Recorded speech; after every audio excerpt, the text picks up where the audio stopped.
Précédemment, lors de la deuxième partie. Les injustices subies par les femmes. Je veux dire ça en français facile. Lorsqu'une femme subit une injustice, quelle qu'elle soit, de plus en plus on les appelle les violences faites aux femmes et aux filles. Quelles sont les garanties pour qu'elles aient gain de cause? Vaut mieux être une femme vivante, même divorcée. Les enfants savent que leur mère est quelque part. En cas de souci, ils peuvent au moins faire recours à vous, que ne plus exister. Et vous ne pouvez même pas... Oh, les fantômes, je ne sais pas si ça existe. Hein. C'est dans nos Hollywood qu'on a vu ça. Hein. La maman était décédée, puis elle vient là pour protéger. Son fantôme vient protéger les enfants. C'est dans les films.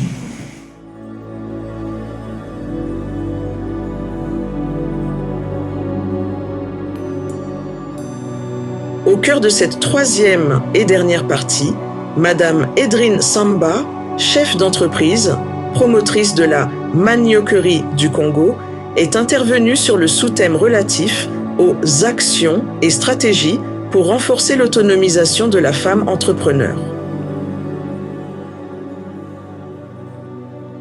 Moi, je suis rassurée par les discours précédents parce que je sais que grâce à mes aînés, on est protégé en matière de droit et surtout on est informé de ce que nous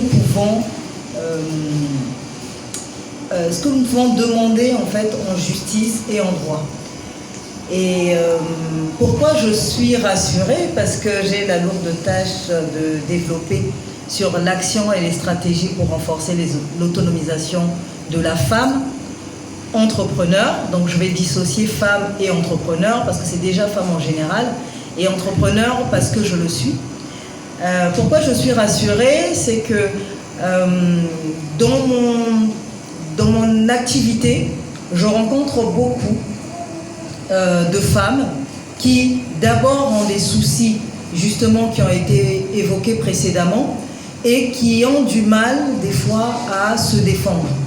Et du coup, quand on arrive à l'activité que j'ai, c'est un peu compliqué de les accompagner parce qu'elles n'ont pas les prérequis.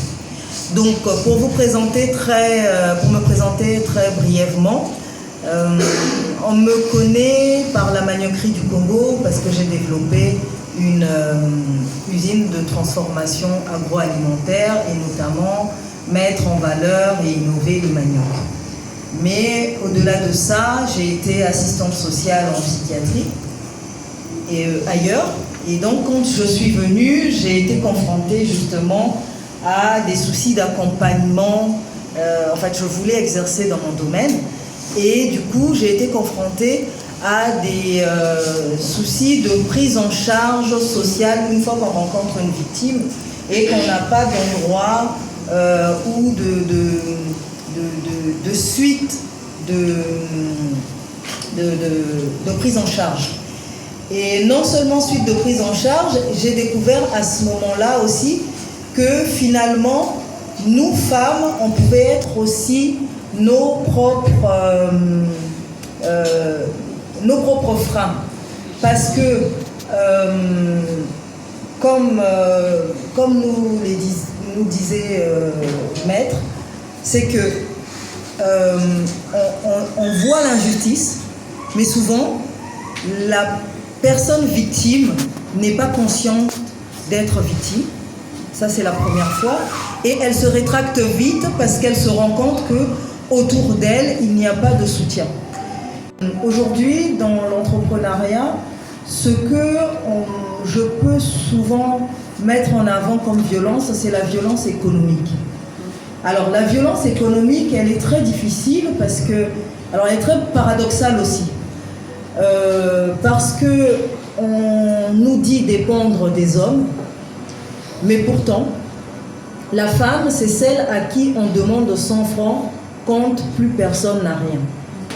C'est-à-dire que c'est celle qui est la magicienne, c'est-à-dire qu'elle trouve toujours une solution à tout. Qu'elle soit en milieu rural, qu'elle soit en milieu urbain, elle aura toujours quelque chose. Mais je pense que le manque de confiance en nous minimise un peu le pouvoir que nous avons aussi dans l'entrepreneuriat. On va entendre une femme nous dire « Ah, on a texte Kaba d'hiver. » Sauf que c'est une femme qui vend des divers dans le quartier et qui sauve tout le quartier. Ça, on l'a vécu, je pense, avec le Covid. C'est que la femme de proximité qui vend des divers, un peu d'oignons, est celle qui sauve tout le monde.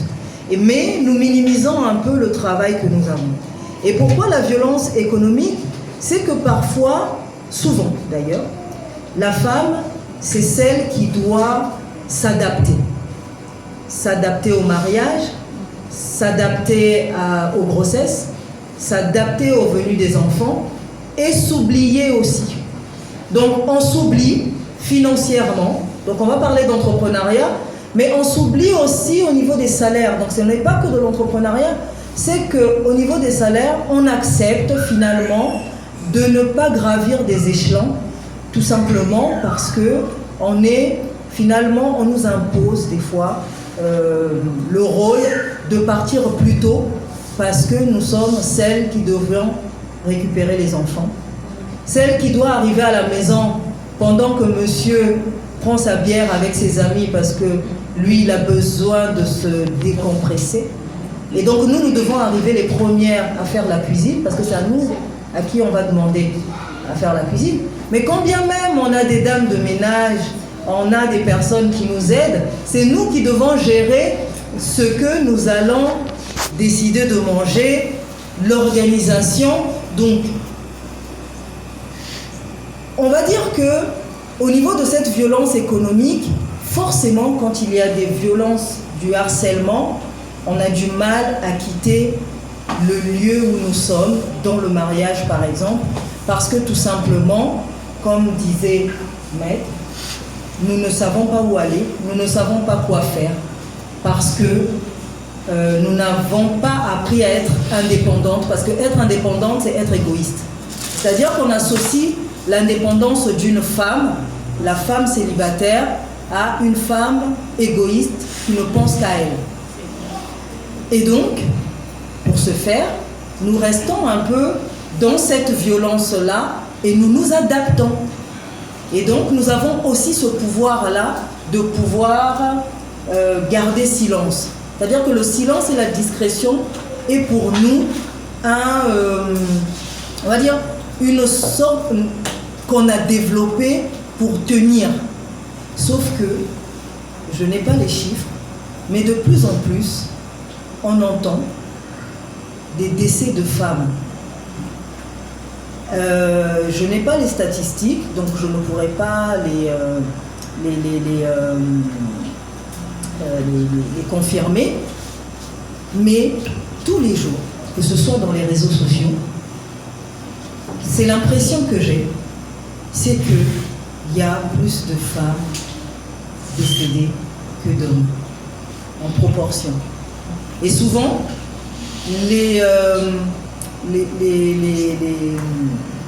on va dire que ce qui justifie le décès paraît des fois banal.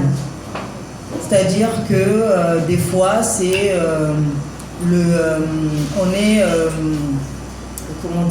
on est stressé et le stress a fait que c'est une crise cardiaque. Mais une crise cardiaque d'accumulation en fait de ce que nous vivons. Et donc aujourd'hui, pour les actions et les stratégies qu'on pourrait mettre en tant que femme, alors, j'aime pas trop donner des conseils aux femmes parce que je sais qu'au fond d'elles, elles ont des solutions parce que chacune de nous vivons différemment en fait dans notre environnement. Mais en tant que femme entrepreneur, je ne peux que donner mon exemple. C'est que les actions à faire, c'est se réinventer, mais c'est surtout développer l'estime de soi. Comment développer l'estime de soi? C'est déjà se plaire à soi.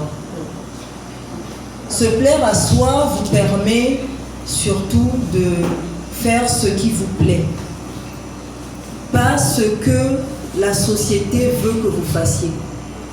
Parce qu'en général, dans l'adaptation, on a parlé des jeunes filles qui quittent le milieu scolaire pour des raisons de société. Pas forcément parce qu'elles le veulent. Mais aujourd'hui, on peut entreprendre, on peut travailler où on veut quand on pense à soi. J'apprends à être égoïste. On parle d'égoïsme des fois, on va dire pour alléger les mots justement par convenance, on parle d'audace, on parle de détermination. Mais c'est clairement être têtu. Et on a le droit de l'être en fait. On a le droit de choisir ce qu'on souhaite faire. Parce que tôt ou tard, en fait, on est seul comme résultat. Parce qu'au final, on en veut à tout le monde. On en veut aux enfants parce qu'on suppose qu'on a fait le choix de ne pas aller à l'école, de ne pas travailler parce qu'on les a élevés. Donc quand ils partent chez eux, on les culpabilise parce que, enfants indignes, on a laissé les enfants. C'est à cause de vous que j'en suis là. Au mari, parce que tout simplement, on n'a pas fait le choix du bon conjoint. Parce que ça aussi, c'est un problème. C'est-à-dire qu'on a la pression du mariage et on oublie le choix du conjoint. Le conjoint qui ne veut pas, en cours de route, vous accompagner, c'est un mauvais choix de notre part. C'est parce qu'on a mis les émotions au devant de la scène. Et c'est parce qu'on n'a pas écouté notre petite voix. On a beaucoup de programmes de femmes, mais dans les faits, quand on arrive, on a beaucoup d'obstacles. Le business, c'est pareil. Les business, dans le monde entier, on les fait dans les hôtels. Mais quand on voit une femme dans un hôtel, c'est une pute. C'est d'abord la femme qui juge, n'est-ce pas? On se juge d'abord, mais qu'est-ce qu'elle fait là à 20h? Mais elle n'a pas une famille. Et puis si elle n'a pas de bague, donc si elle est célibataire, son business, le partenaire en business, c'est probablement quelqu'un avec qui elle va sortir pour avoir des faveurs. Donc, c'est déjà à nous de ne pas nous juger en fait dans ce cas-là.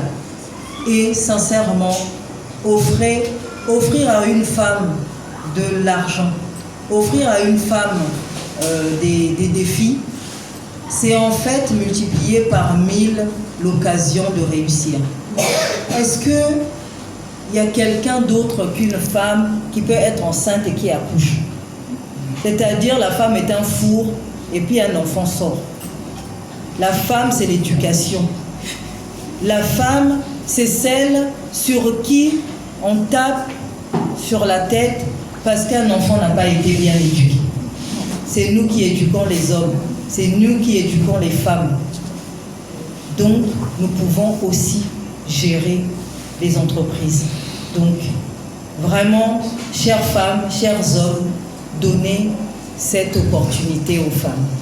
Et les stratégies, elles font partie du discours que j'ai pu dire. Donc, s'il y a des questions, n'hésitez pas. Après le brillant exposé de Madame Edrine Samba, les participants ont été invités par Monsieur Rodiano, membre du Zonta Club de Pointe-Noire-Téléma, à se rapprocher de lui pour de plus amples renseignements et éventuelles adhésions au club. Bonjour à tous. Je suis Monsieur Rodiano Chikila, membre Zonta Téléma Pointe-Noire. Nous avons des fiches d'adhésion qu'on a mis à votre disposition pour tout un chacun qui a peut-être intégré le groupe. Donc, prière de me demander de vous distribuer. Voilà. Donc, pour celle ou qui a besoin de fiches, vous pouvez passer le feu. Merci à vous. Fin de clap, le moment était venu de donner la parole aux participants pour des échanges. En premier lieu, j'aimerais dire un grand merci aux Zonta, à la présidente et à la team qui a organisé ces assises. Nous avons entendu des échanges très riches des interventions très riches et pour cela, merci énormément pour cet atelier. Je vais donc poser ma question, j'ai deux questions, pardon, je vais donc poser mes deux questions à Maître Ngonga. J'espère que je n'ai pas écorché le nom. Je vais poser mes questions pour l'instant à Maître Ngonga. Maître Ngonga, je vous ai entendu religieusement, c'était très intéressant tout ce que vous avez dit aujourd'hui. Ça m'a fait penser à ces femmes, ces suffragettes, ces femmes qui ont lutté parfois au prix de leur vie pour des droits fondamentaux. Je peux citer le droit à la création d'un compte, le droit à divorcer, le droit même à passer un permis. Mais malgré ces combats, malgré ces réussites apparentes aujourd'hui, il y a encore des idées reçues qui ne se sont pas dissipées. Aujourd'hui, parlons de nous les femmes. Aujourd'hui, nous les femmes, le mariage reste encore l'ultime voyage à entreprendre pour être respecté. Aujourd'hui. Et c'est encore dans nos mentalités. Comment pourrons-nous changer cela envers les jeunes filles? Comment pourrons-nous éviter que les jeunes filles tissent des alliances naïves ou peut-être des alliances précoces de mariage, sous-entendu que c'est la seule chose à faire pour être respecté dans la société? Ça, c'est ma première question. La deuxième question, vous avez parlé de l'harcèlement, de tous ces dérives qu'il y a dans le monde professionnel. Maître Ngonga, on a beau légiférer,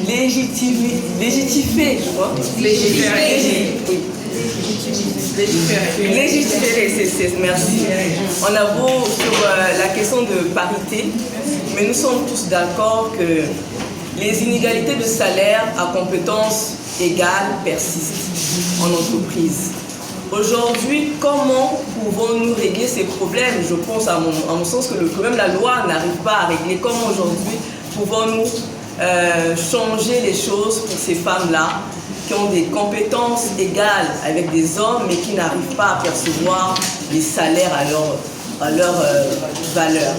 Donc voilà mes questions pour l'instant. Merci. Je ne sais pas si je réponds au fur et à mesure. Donc j'aimerais répondre à ces deux questions tout de suite. La première portant sur les questions de mariage plus ou moins aménagé. J'ai des difficultés à dire mariage forcé parce que là ce n'est pas une question de forcer le mariage, mais c'est une question d'aménager. Mais nous sommes dans une société où, dernièrement je discutais même avec une consoeur, elle me dit mais nous sommes en train de créer un problème. On parlait de ce problème des jeunes là, des bébés noirs et tout ça. Il dit mais on est en train de tuer ces jeunes-là. Mais nous sommes des mamans de filles. Mais parfois, nos filles se mettent avec ces personnes-là. Mais après, on va avoir un problème. Parce que notre fille qui s'est mise avec un bébé noir va se retrouver seule. Mais comme dans la société, on lui a dit qu'elle ne peut pas être seule, elle va absolument vouloir aller chercher un homme parce qu'elle ne peut pas vivre seule, puisque dans la société, on dit qu'une femme qui est seule ne peut pas être respectée. Voilà comment on se retrouve avec des unions où on n'a pas fait vraiment le choix. On s'est mis avec quelqu'un, c'est pas un mariage forcé, mais c'est la société qui a emmené des gens à se mettre avec elle. Aujourd'hui, j'entends des jeunes femmes qui disent « Ah, moi, je ne peux pas faire ça parce que je suis une femme mariée. » Parce que quand on dit féministe, c'est l'insulte suprême. Je dis « Mais vous savez qu'il y a des femmes qui ont donné leur vie pour ça? Est-ce que vous le savez? Qu'il y a eu des femmes qui sont mortes dans des usines, protester pour que vous en arriviez là. » Et quand j'entends ça, ça me rend triste. Parce que je me dis, moi aujourd'hui, j'ai pu faire des choses que ma mère n'a pas pu faire. Pourtant, ma mère est une femme, quand je la vois, elle n'a jamais su lire ni écrire, mais elle a entrepris dans sa vie, elle a fait du commerce, elle a acheté des biens et tout ça. Je me dis, mais si moi j'avais son niveau, est-ce que j'aurais pu faire ces choses-là? Donc, il faudrait qu'on se mette ensemble qu'on se serre les coudes pour arriver à quelque chose. Et je reviens toujours sur ça, qu'on éduque nos enfants mal pour comprendre ce que c'est qu'une femme. On aura fait la moitié du travail. Maintenant, je vais vous répondre sur la question du harcèlement. Là aussi, je me dis, tout à l'heure, je parlais des syndicats, je dis, mais ils sont passés où, ces syndicats-là dont on... Hein? À l'époque, Bokamba Yangouma qui faisait tomber les gens là. Mais il n'a pas laissé des personnes qui font son travail là. Pourquoi aujourd'hui, dans les entreprises, il n'y a personne pour pouvoir être fait cause pour une femme qui est attaquée, comme disait la juge Nufsia tout à l'heure? C'est pas normal. Et vous, femmes, vous voyez une autre femme qu'on est en train de faire souffrir, vous tournez le dos. Vous savez qu'il y a ce problème-là, vous tournez le dos. Moi, j'ai toujours dit, quand vous savez qu'il y a un harceleur dans l'entreprise, faites corps toutes les femmes. Parce que lui, il va reculer, il est tout seul. Si vous levez, il va être obligé de reculer. Mais si vous tournez le dos, vous savez que derrière la porte capitonnée, là, il y a un lit qui est là, derrière le bureau. Vous savez que quand on va appeler la jeune stagiaire là qui vient d'arriver, comment ça va se passer? Allez taper à la porte. Chef, j'ai un paraffeur là, pour qu'il vienne ouvrir la porte. Vous rentrez, il y a une autre qui rentre. Comme ça, vous libérez celle qu'on a fait rentrer. Il n'y a que comme ça. Sinon, nos combats, si nous ne les faisons pas nous-mêmes, personne ne viendra les faire à notre place. Et je suis désolée, je suis chrétienne, mais ce que je suis en train de voir, comment les femmes sont en train de s'aplatir, parce que Dieu a dit ça, Dieu a dit ça, Dieu nous a libérés. Dieu nous a libérés. Donc quand j'entends ça, je suis outrée. Et moi, quand je vais faire par exemple des formations du 8 mars auprès des femmes qui sont dans les fraternités, je leur dis, je répète toujours ça. Venez avec vos maris, venez avec vos fils. Parce que quand vous allez partir là, vous allez dire, Maître Coléado nous a dit ça, qu'on doit faire ceci. Donc je dis non, moi je vous donne vos droits. Je ne vous ai pas dit d'aller rompre votre lien matrimonial là-bas. C'est pour ça que je dis, venez avec votre mari, parce que vous n'allez pas aller me faire un narratif là-bas de ce que je n'ai pas dit. Voilà ce que nous devons faire. Merci. J'ai deux petites bonnes questions à l'endroit de Maître Coléado, que je salue encore une fois le plus, que j'admire beaucoup, et de Madame Bemba Talansi. Alors, Maître, vous avez parlé de très très belles choses. Vous avez dit tout à l'heure, vous avez évoqué la question de la protection des enfants, et puis celle qui a plus marqué, je vais dire peut-être les émotions, c'est la question sur la violence faite aux femmes en milieu professionnel. Qu'il faut dénoncer, je suis bien d'accord, dénoncer, mais nous sommes dans un contexte qui n'est pas européen. Nous sommes dans un contexte africain avec nos us et coutumes, que la femme est stigmatisée une fois dénoncé certains faits pratiques. Je prends un exemple. Je suis embauchée dans une entreprise familiale et que le chef d'entreprise, c'est l'un des dignitaires de ce, pas de ce pays, quelqu'un qui a une notoriété qui est respectée par tout le monde. En cas de violence morale, sentimentale dans mon milieu professionnel, est-ce que j'aurai la protection? Oui, la protection légale existe. Mais est-ce que cette protection va s'en suivre? C'est-à-dire, en cas de licenciement, quel serait la suite, mon sort? Récemment, sur les réseaux sociaux, pour ceux qui y suivent souvent, il y a une dame, c'est un secret de polichinelle, qui a été rétrogradée aux plus basses échelles. Semble-t-il, les faits venaient de son chef hiérarchique, dont peut-être je ne connais pas le nom. Et là, je retourne la question à la brillante magistrate que je connais qui est en face de moi. Le ministère des Affaires sociales, elle a lancé un cri d'alarme on n'a pas vu un discours venant de cette institution qui protège très bien les droits des femmes. Et en milieu professionnel, on n'a pas eu, parce que quand il y a la clameur, une telle clameur, je pense que il y a, peut-être c'est le gouvernement ou le ministère en charge, doit dire un mot. On n'en a pas vu, peut-être c'est moi qui n'étais pas connectée ce jour-là, peut-être il n'y avait pas d'électricité chez moi. Et il n'y a pas eu une communication dans ce sens. Et je me dis, nous qui n'avons pas les galons, ou nos sœurs et frères, je sais que chez moi, dans ma future profession, ces choses-là n'existent pas et je n'ai jamais entendu, comment ces femmes-là vont chercher à peut-être à soulever, évoquer leurs droits, réclamer leurs droits dans ce sens en cas de harcèlement. On se dit, ben, pour celle qui était gradée, on l'a dégradée, il n'y a rien eu jusqu'alors, je ne sais pas s'il y a une procédure quelconque en cours, dont j'ignore, il n'y a rien, il n'y a pas une communication de la part de l'autorité suprême protégeant les droits de ces femmes, il n'y a rien. Mais moi, que je suis simple, qui n'ai pas un parent, qui n'ai rien du tout, mais je ne vois que la honte dans mon milieu, et voilà. Je me dis donc, c'est pourquoi l'une des causes pour lesquelles certaines femmes ne veulent pas dénoncer certaines pratiques dans les milieux professionnels, après elle va se retrouver sans boulot, après c'est la honte, après c'est la stigmatisation, et même pour avoir un boulot ailleurs, c'est compliqué. Et voilà, ça c'est ma question, je sais que c'est un peu long, mais vous avez relevé l'essentiel.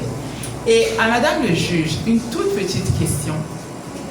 Tout à l'heure, vous avez parlé aussi, vous avez beau parler de la sécurité juridique, mais moi je me dis, pour les femmes, les filles violées, on prend le cas peut-être des pays développés, ces femmes qui sont vilipendées, après, bien sûr, il y a la loi, elles seront protégées par la loi, et la suite pour ces femmes-là.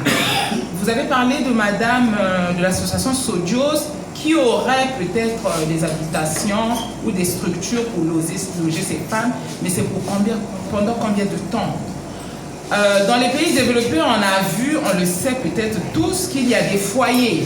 Une fois que cette femme ait subi de tels coups et blessures psychologiques ou physiques, elles sont prises en charge, elles sont logées dans des foyers, après s'ensuit des formations psychologiques et elles sont classées, elles sont resocialisées. Mais chez nous, très souvent, après la justice, on te délivre ta grosse et la suite, madame se débrouille et souvent, elle est obligée de repartir parfois vers son agresseur. Ce que je dis, j'en sais quelque chose. Parce que c'est dit, mais aujourd'hui, j'ai traité mon mari de tout, mais après, je fais comment? Il y a la famille qui est là, j'ai des enfants. Je préfère repartir vers lui. Au moins, j'ai mon bout de pain au quotidien. Mais qu'est-ce que vous préconisez faire, ou peut-être vous le faites déjà, que moi je ne sais pas, pour ces femmes-là, parce que nombreuses veulent quitter leur foyer, mais il y a la précarité par la suite. Donc voilà mes petites inquiétudes. Merci infiniment. Là, vous touchez déjà très bien du doigt les problèmes auxquels nous faisons face tous les jours. C'est vrai, je comprends que les choses, c'est pas facile de dénoncer. C'est pas facile de se mettre en avant. Mais moi, je me pose la question qui est celle-ci. On ne dénonce pas. On continue à vivre dans cette situation. On s'installe dans le mal-être. Est-ce que ça vaut le coup de continuer à vivre dans le mal-être plutôt que d'essayer de revendiquer ses droits? Comme a dit Madame le juge tout à l'heure, vous avez 2-3 cas. Même si on dit que les inspecteurs du travail sont corrompus, il y aura quand même un cas qui va émerger, qui va finir par faire la distinction pour que les problèmes se règlent. Moi, je suis d'une nature rebelle, hein? Donc moi, personnellement, j'ai pas peur d'aller au combat. Parce que mon père, comme je dis toujours, mon père ne m'a pas laissé de richesse, mais la seule richesse qu'il m'a laissée, c'est la rébellion, parce que lui, c'était un rebelle. Et ça, moi, je le revendique. J'ai pas peur d'aller au combat. Quand il y a quelque chose qui ne va pas, en tout cas, moi, je ne me laisse pas faire. je préfère subir et faire de telle sorte que je puisse prouver à quelqu'un que je vaux quelque chose plutôt que de continuer à subir. Et parce qu'il a un moment, il a fallu que je me dise, je vaux quelque chose. Pourquoi je vais continuer à supporter quelque chose qui ne me va plus? C'est vrai, dit comme ça, on va dire, oh, c'est facile pour vous. Mais ça n'a jamais été facile pour quiconque. Quand on parle d'une situation où on se dit, là-bas au moins le monsieur il me donne quelque chose, mais si le monsieur en venant vous donner quelque chose et qu'il vous maltraite, je pense que même dans la Bible il y a une parole comme ça dans Proverbe, hein, je ne me rappelle plus, où on dit, il vaut mieux un plat de lentilles dans une maison pauvre plutôt que de la viande avec des larmes. Ça existe dans Proverbe. Donc ça veut dire que même dans la religion, on vous dit, ne restez pas dans des situations où vous vous sentez mal. Donc, ces questions de harcèlement-là, vous savez, il y a des femmes qui ont, aujourd'hui, qui sont devenues des loques, qui sont véritablement devenues des loques, parce que on l'a mise même dans un placard. C'est une femme qui avait par exemple un rang nommé à une direction. Et comme le supérieur hiérarchique n'arrive pas à ses fins, on va aller la mettre dans un réduit où elle n'aura plus accès à quoi que ce soit, etc. Mais je dis, il faut essayer de trouver le soutien des autres. Mais si le soutien des autres ne vient pas, mais c'est d'abord vous-même qui devez aller trouver la ressource pour vous dire stop. Il faut que ça s'arrête. Je vais prendre le risque. Je continue à dire que ce n'est pas facile. Mais si on ne le fait pas, de toute manière, ça ne s'arrêtera pas. Pour clôturer cette conférence instructive, Madame la Présidente a pris le soin de rappeler l'importance de la célébration de la journée du 8 mars, qui doit être pérenne et a procédé par la suite à une remise des cadeaux à ces prestigieuses intervenantes.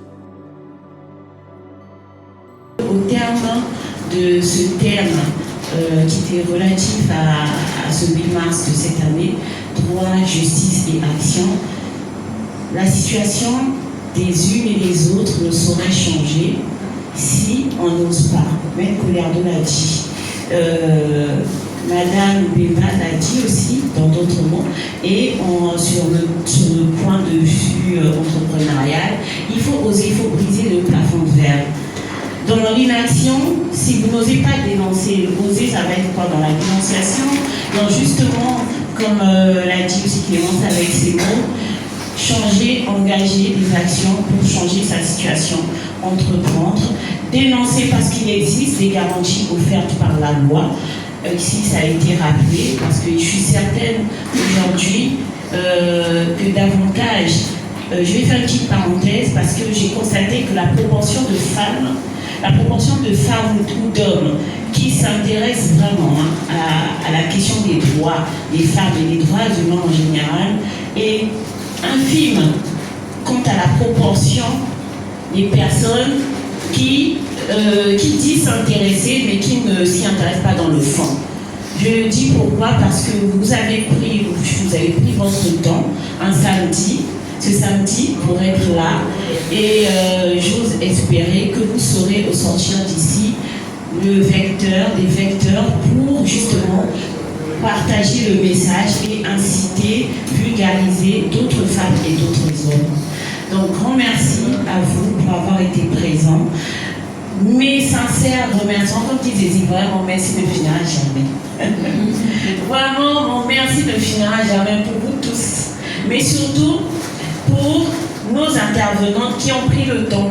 Parce que ce qui nous a été dispensé à nous, parce qu'il ne faut pas croire que, parce que je suis avocate, moi, que je sais tout le monde, la science, la connaissance, elle n'est pas infuse. Et on apprend aussi les autres par vos interventions, par vos contributions. Donc, grand merci à elle, vraiment, j'aurais dit mon merci ne finira pas, je ne sais même pas quoi dire, je vous dis mon merci. Merci à vous aussi. Et nous espérons vous revoir encore à nos côtés, que vous puissiez nous accompagner. Forcément, j'ai envie là, dans ma peau vraiment de président du club, j'ai envie entre guillemets, je vais vous draguer un petit peu. J'ai envie de dire, permettez-moi l'expression, parce que aujourd'hui, nous avons besoin dans notre club de grandir davantage, parce qu'il y a effectivement des choses à faire, et ça, il faut savoir que vous pouvez adhérer à notre club, soit être un membre vraiment actif ou sympathisant, ou des mentors. On a parlé de mentorat ici. Pour moi, permettez-moi trop de formalisme, parce que moi, j'appelle maman donc voilà, je suis riche. Je me peux souvent de dire je suis riche de maman. Clémence dit ça souvent. Je suis riche de maman. Ah oui, je suis riche de maman. Elles sont nombreuses ici dans la salle. Il y a 2 autres au fond là-bas. Je suis riche de maman. Et je suis aussi riche de sœurs et de frères. Je n'ai pas pour sœurs et frères que ceux qui sont biologiques. Donc, et on a parlé justement de sororité. Donc, rejoignez-nous aux Zonta. Venez, n'ayez pas peur. On ne fait que de bonnes choses. Et surtout, on agit surtout pour impacter et espérer justement œuvrer, apporter sa petite pierre à l'édifice pour que, effectivement, au sein de notre société, la question des droits de femmes ne soit pas qu'un slogan ou qu'après, là, on se retrouve et ensuite, après, il n'y a plus rien à faire. C'est continu, c'est de manière continuelle.